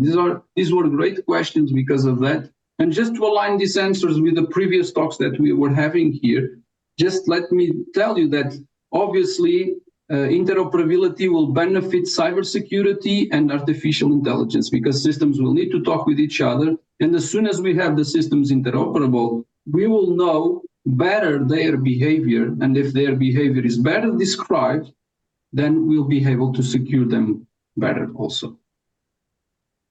And that's it. Thank you so much, Professor Pedro. Do you have me confirm if you can get me? All right, great. So I'll move to the last panelist. We have that's Regina. And for me, getting Regina on board is just maybe raising two questions and getting to get her thoughts on two things. The first one is maybe in your own words, you can tell us a bit about the work and support that URID is offering to the next generation of internet leaders. And then secondly is, what is the Youth Committee advising the URID board? Regina, I don't know if you are on, you can... I am on and I can hear you. Can you hear me? Oh, yes, we can hear you. Perfect. Thank you very much for the invitation. My name is Regina Filipová-Fuchsová, and I'm from URID.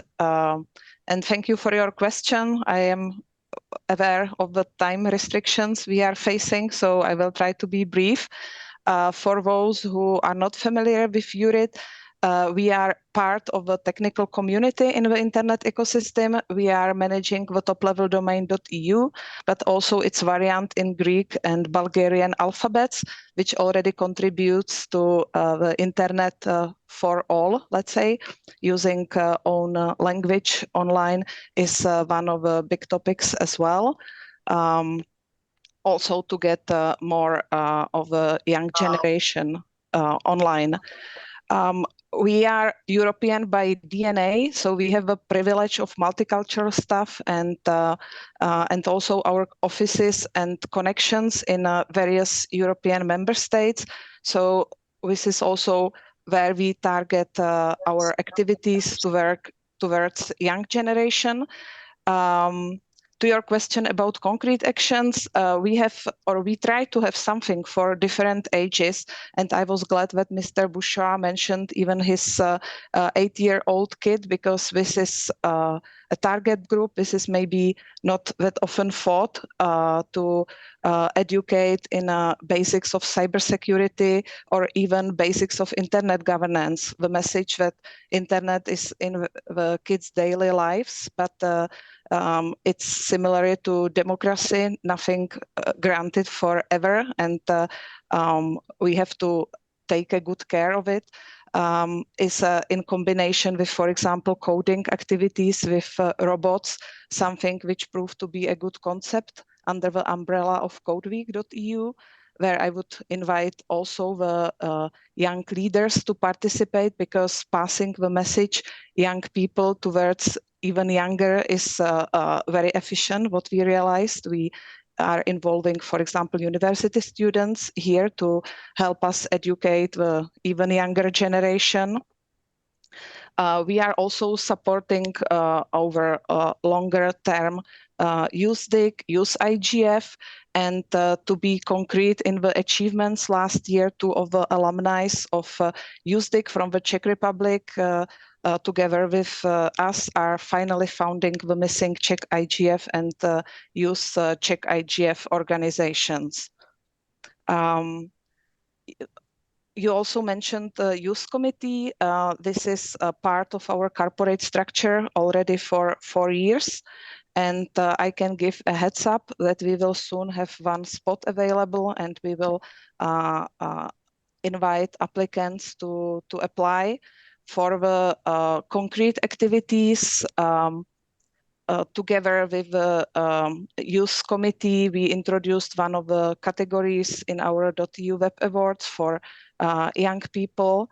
And for example, for this May, we are planning meeting with our board about short and long-term plans. And we are also aiming to participate in one of the EIF events, because one of our members of the Youth Committee is particularly interested in the legal aspects of AI, and there is going to be a academic paperwork presented. So we will pass the message there. So yeah, I mentioned we try to have everything for all ages. And I want to also stress that we found it's important to address whole classes, for example. So not only leave it up to the initiative of the children or their parents, but really expose as many as possible. And one of our, let's say, activities we are very much proud of is that we realized the high school students, teenagers are also quite, let's say, neglected niche in these activities about cybersecurity education.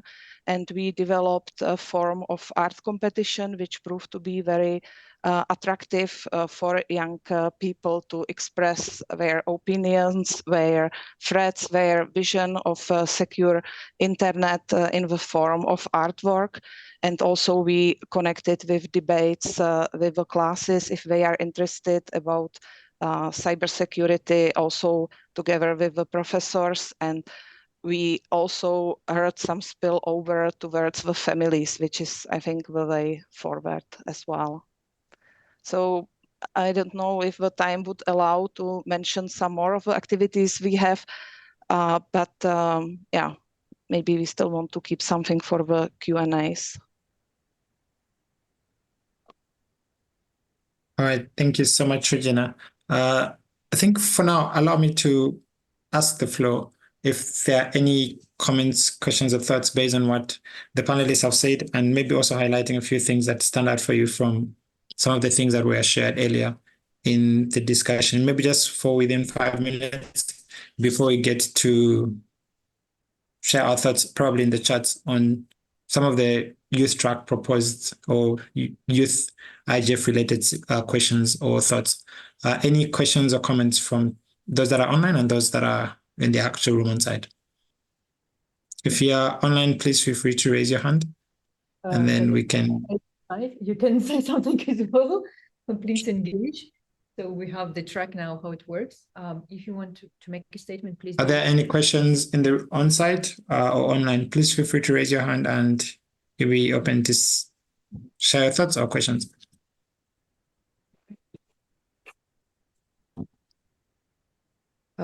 Levi, I think we are good on site. We have a lot of questions and messages online in the chat. Apologies, we're not able to read all of these because we were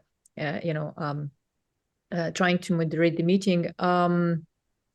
We see the link from Mania Gengo from the UN IGF Secretariat. She shared with us the link where you guys can register and participate in the first UN IGF consultation meeting. Levi, do you have questions from online participants or not? So far, I don't have any questions or comments online. One question from lady in the room. Please come to the mic and yeah, we do as we as we can, like in the. So my question was, so in the room we heard from Please Ms. introduce yourself. Oh, so hi, I'm Kisha. So in the room we heard from Ms. Marina that with cybersecurity we should also focus on inclusion and diversity and attacking stereotypes. How do you see that happening in like the companies that you guys have? Because I didn't really hear that.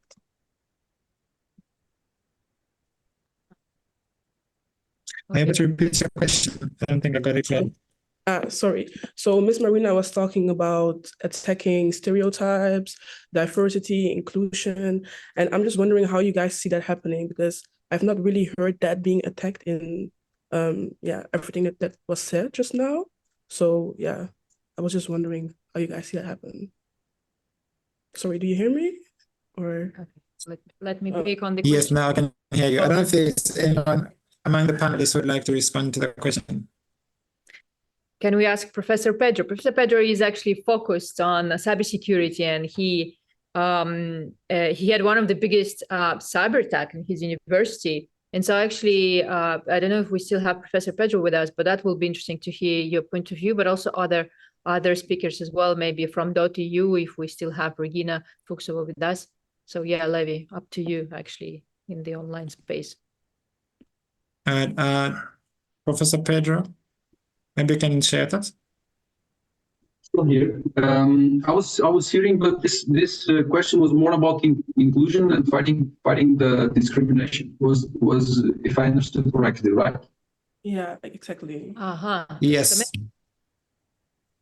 Not quite sure if I will be able to address this. I think that in terms of internet nowadays, I always think of technology, and even though Professor Yulia was saying that this university was the target of a major cyber attack in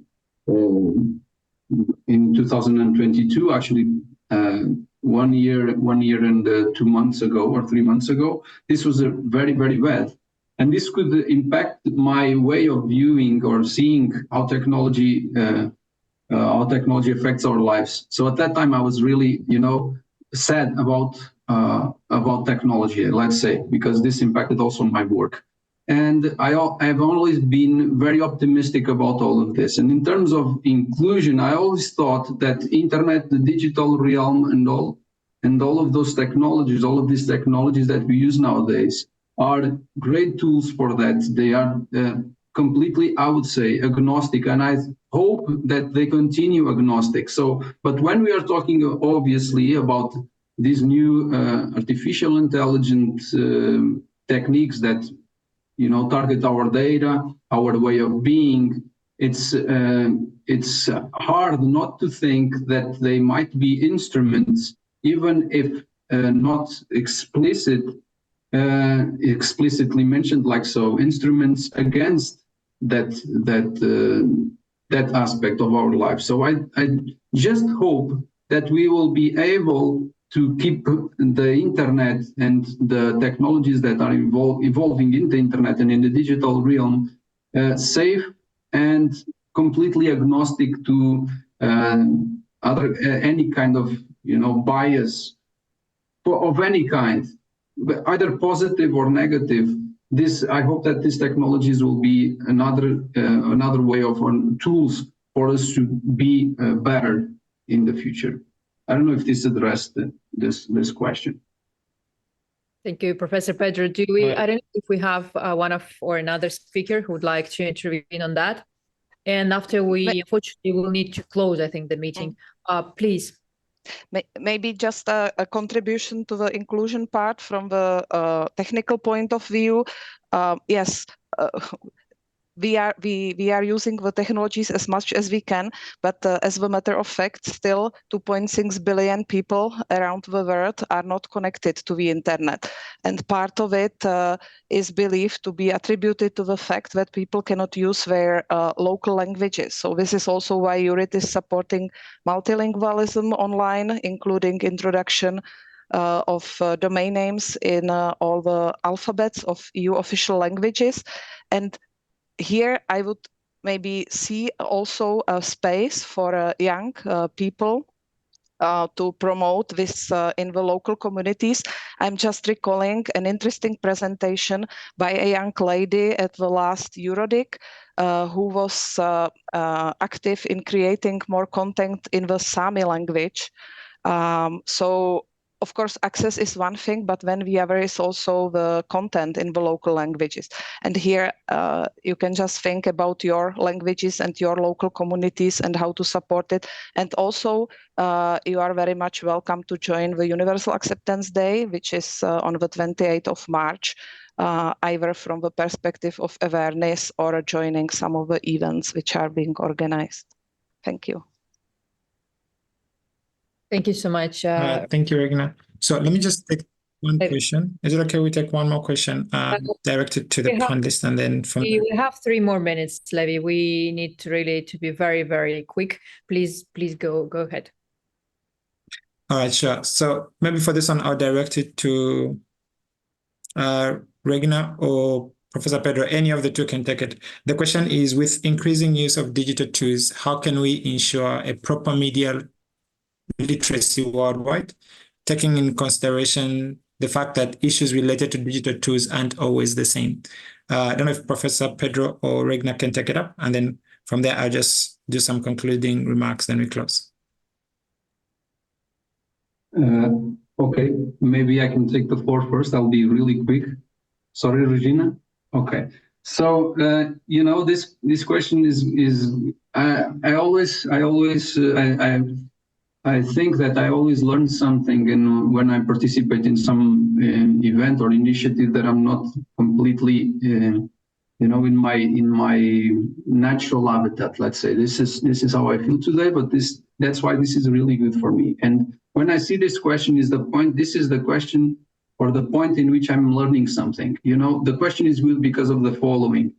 When I think about internet and access to internet, I'm in a developed country and I have internet, and I forget about those details. So for me, internet should be for everyone, and everyone should be able to use the internet exactly as I use it. Actually, that's how it works in my head. So I think that I'm right by thinking this. I'm just not right by forgetting that some people do not have the same literacy that I have, and that by forgetting that some people do not have the internet. I'm sorry about that. That's how humans work, and that's how I work. So this is the point in when I learned something. One thing that I wanted to mention here is that I believe also that the system should evolve in such a way that one day they will be more ubiquitous, but also way easier for everyone to use. They will not need to, they will not have a steep learning curve. I hope that this helps decreasing the amount of, literacy that people will need to have to use systems. Actually, if we are thinking that we need a lot of literacy, digital literacy, and the question is really good because of this. If we think that we still need this, it's because the systems are still not developed exactly for human use. I think that we also need to work on the systems per se, on the application, so that they are more useful and easy to use to all humans at the same time. I don't know if this goes into the question. I hope so. So I'm now passing the floor, and thanks for this opportunity.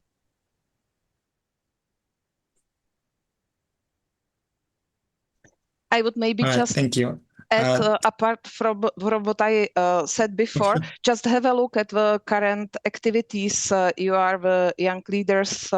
You have a lot, like a huge networks. So codeweek.eu as a EU initiative, or All Digital Weeks, which are just forthcoming in spring, for alldigitalweeks.eu, are perfect initiatives also for volunteers or to activate the local communities. The idea behind Code Week is that coding is the second literacy and should be brought to groups like elderly people, very young children, and so on, to be part of a, let's say, literacy knowledge.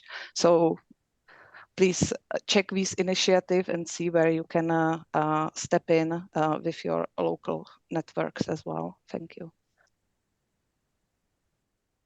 All right, thank you, Regina and Professor Pedro.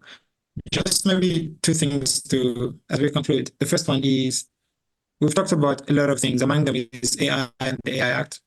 Is it about management or controlling of AI, or rather creating a safe environment for using AI? That's why we need the AI Act.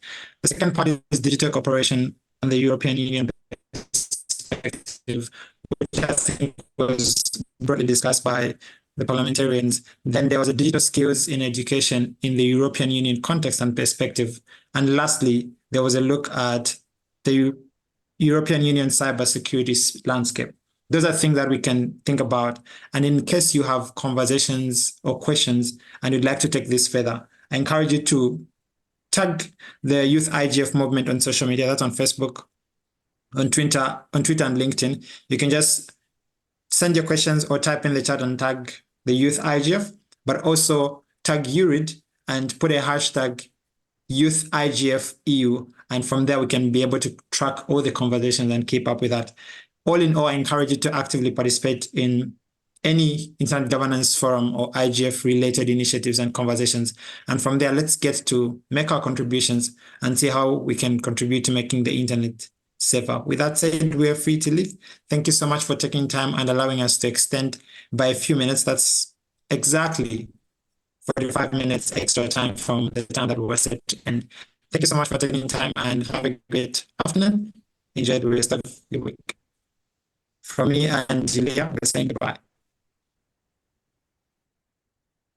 So we have to say bye to our online guests, online people. We might continue with you here, guys. We will be, and thank you to Levi. We will disconnect actually from the meeting.